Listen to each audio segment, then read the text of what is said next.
Viewers, আসসালামু আলাইকুম। মোহাম্মদ রফিকুল ইসলাম আপনাদের সবাইকে দি লার্নিং লাইন একাডেমির পক্ষ থেকে শুভেচ্ছা জানাচ্ছি। খুবই গুরুত্বপূর্ণ একটা বিষয় নিয়ে কথা বলতে চাই, ফোর্স লোন।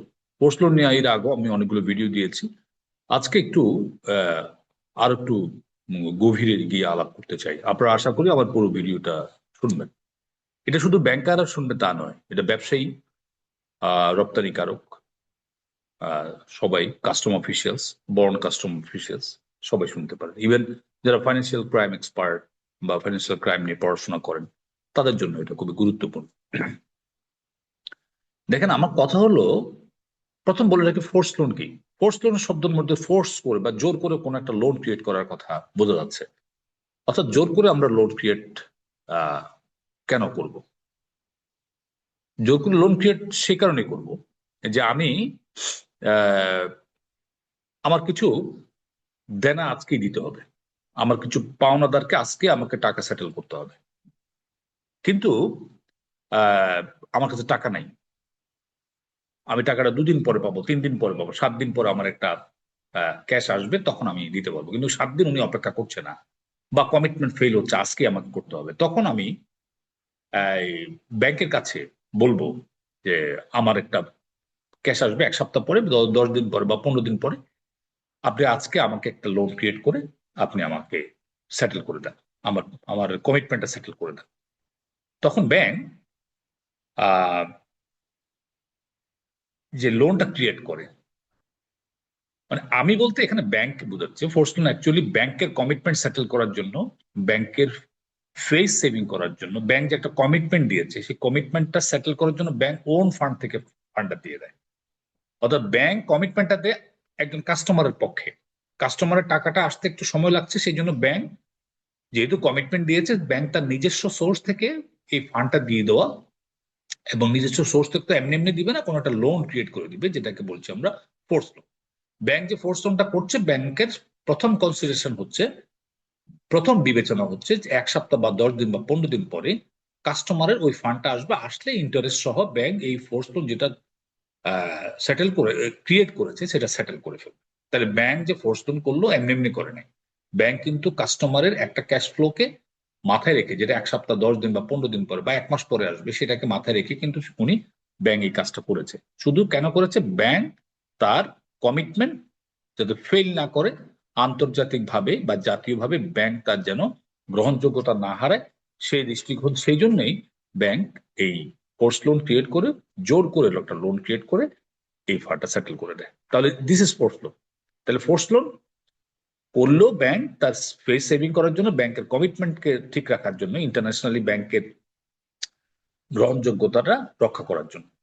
কিন্তু কনসিডারেশন হচ্ছে যে 1 সপ্তাহ পরে যে কাস্টমারের পক্ষে লোনটা ক্রিয়েট করে, কাস্টমারের পক্ষে যে কমিটমেন্ট দিচ্ছে সেই কমিটমেন্টটা সেটেল করেছে, 1 সপ্তাহ 10 দিন বা 15 দিন পরে একটা ক্যাশ ফ্লো আসবে কাস্টমারের, সেটা বিবেচনা করেই কিন্তু ফোর্স লোনটা করেছে। তাহলে এই গেল ফোর্স লোন। এখন ফোর্স লোন আমি কি ইচ্ছে করলে দিতে পারি? প্রথম কথা হলো, আমি ইচ্ছে করলে ফোর্স লোন দিতে পারি না। আমি যে কমিটমেন্ট দিয়েছি, আমি কমিটমেন্টটা রক্ষা করার জন্য আমি দিয়ে দিচ্ছি। কিন্তু আমাকে ফোর্স লোনটা করার আগে আমাকে চিন্তা করতে হবে যে ফোর্স লোনটা অ্যাডজাস্ট করবে কখন, অ্যাডজাস্ট কিভাবে হবে, কোন সোর্স থেকে হবে, যার জন্য ফোর্স লোনটা ক্রিয়েট করছি সেই ফোর্স লোনটা সেটেল করবে কিভাবে, নাকি যুগ যুগ ধরে এই ফোর্স লোনটা ব্যাংকের বুকসে থেকে যাবে? না, আমরা ফোর্স লোন ক্রিয়েট করার আগে দুটো জিনিস খেয়াল করব। একটা হচ্ছে আমার ওই কাস্টমারের কি কালেকশনে আছে, কি প্রসিড আসবে 10 দিন, 15 দিন, 1 মাস পরে, কি ক্যাশ ফ্লো আসবে সেটা। অথবা কাস্টমারকে আমি যে কমিটমেন্ট দিয়ে কিছু পণ্য দ্রব্য আমদানি করে দিয়েছি সেটা তার কাছে আছে কিনা, বা কিছুদিন পরে সেই পণ্য দ্রব্য ম্যানুফ্যাকচার হয়ে বিক্রিত প্রসিড আসবে কিনা। তাহলে প্রসিড আসার দুটো ওয়ে, একটা হচ্ছে যে তৈরি গুডস আমি সেল করেছি, সেল করার পরে বিক্রিত মালের টাকা ব্যাংকে আসবে, সেটা দিয়ে ফোর্স লোন সেটেল হতে পারে। আর যদি না হয়, তাহলে গুডস থাকবে, গুডস থাকলে র মেটেরিয়াল থাকলে একটা সুবিধা হচ্ছে, র মেটেরিয়ালটা কিছুদিন পরে ফিনিশ গুডস এর রূপান্তর হবে, ফিনিশ গুডস সেল করে কিন্তু সে তখন তার এই বিক্রিত প্রসিডস দিয়ে সে ফোর্স লোন ক্রিয়েট করতে পারে। অতএব ফোর্স লোন, আপনি কমিটমেন্ট দিয়েছেন যার পক্ষে, সে নাই, তার রিপেমেন্ট ক্যাপাসিটি নেই, তখন এই ফোর্স লোনটা আপনি করবেন কিনা সেটা 100 বার চিন্তা করতে হবে। তাহলে ফোর্স লোন করার সময় আমি ইচ্ছা করলে ফোর্স লোন করতে পারি না। আমি ফোর্স লোন করার জন্য আমাকে দুটো জিনিস বিবেচনা করতে হবে, কাস্টমারের সেই রিপেমেন্ট ক্যাপাসিটি আছে কিনা। রিপেমেন্ট ক্যাপাসিটি দুইটা সোর্স, একটা হচ্ছে যে কাস্টমারের কারো কাছ থেকে টাকা পাবে কিনা সেটা কিছুদিন পরে আসবে, অথবা সে তার যে গুডসটা আমি কিনে দিয়েছি, যে পণ্যদ্রব্য আমি কিনে দিয়েছি, সেই পণ্যদ্রব্য বিক্রি করে বিক্রিত অর্থ কিছুদিন পরে আসবে কিনা। দুটো জিনিস, একটা হচ্ছে স্টক, একটা হচ্ছে রিসিভেবলস। একটা হচ্ছে যে গোডাউনে মাল আছে কিনা সেটার এগেনস্টে আমি ফোর্স লোন করতে পারি, অথবা আমি মাল বিক্রি করেছি প্রচুরটা, কিছুদিন টাকাটা কিছুদিন পরে আসবে, সেটা বিবেচনা রেখেও কিন্তু ফোর্স লোন করতে পারি। কিন্তু এই দুটোর একটাও যদি না থাকে তাহলে এই ফোর্স লোন কখনো সেটেল হবে না, এই ফোর্স লোন আমি করবো না। এই ফোর্স লোন করতে গেলে সমূহ বিপদ আছে। অতএব সেই ক্ষেত্রে আমাকে পার্সোনাল পার্সোনাল গ্যারান্টি নিয়ে হলেও কাস্টমার একটা গ্যারান্টি দিত, personal guarantee, yes I will pay, I will repay, I will settle the force. তাহলে দুটো জিনিস, আন্ডারলাইন গুডস হয় রিসিভেবলস, এই দুটো কোনোটাই যদি না থাকে সে পার্সোনাল গ্যারান্টি নিয়ে হলেও কিন্তু এটা আমরা করতে পারি, সে এটা সেটেল করবে। তা কিন্তু এটা করতেই হচ্ছে কোনো একটা বিবেচনা, কোনো একটা রিপেমেন্ট সোর্স কিন্তু তার থাকতে হবে, ইনক্লুডিং পার্সোনাল গ্যারান্টি। এখন আসেন, ফোর্স লোন দিতে হলে আর কি কি জিনিস বিবেচনা করতে হবে। এখন দেখেন, ফোর্স লোন আপনি করছেন, কাস্টমার আপনাকে দেখালো ইয়েস আমার গোডাউনে মাল আছে, কিন্তু এই গোডাউনের মাল কিন্তু দেখা যাচ্ছে যে 4-5টা ব্যাংকেরই মালিকানার আন্ডারলাইন গুডস।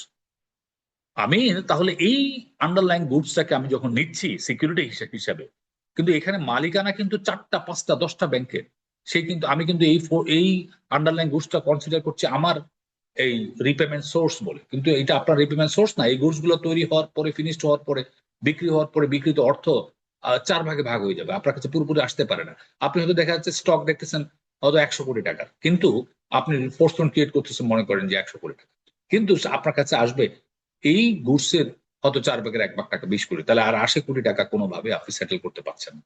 এই বিষয়গুলো কিন্তু মাথায় রেখেই আমাদেরকে ফোর্স লোনটা সেটেল করতে হবে। অতএব ফোর্স লোন আপনি ইচ্ছে করলে করতে পারছেন না, আর করতে গেলে কি কি জিনিস বিবেচনায় নিতে হবে, আর বিবেচনা যদি না করেন সমূহ বিপদ কি হতে পারে, সেটা আমার এই অল্প কথায় আপনারা আশা করি বুঝতে পেরেছেন।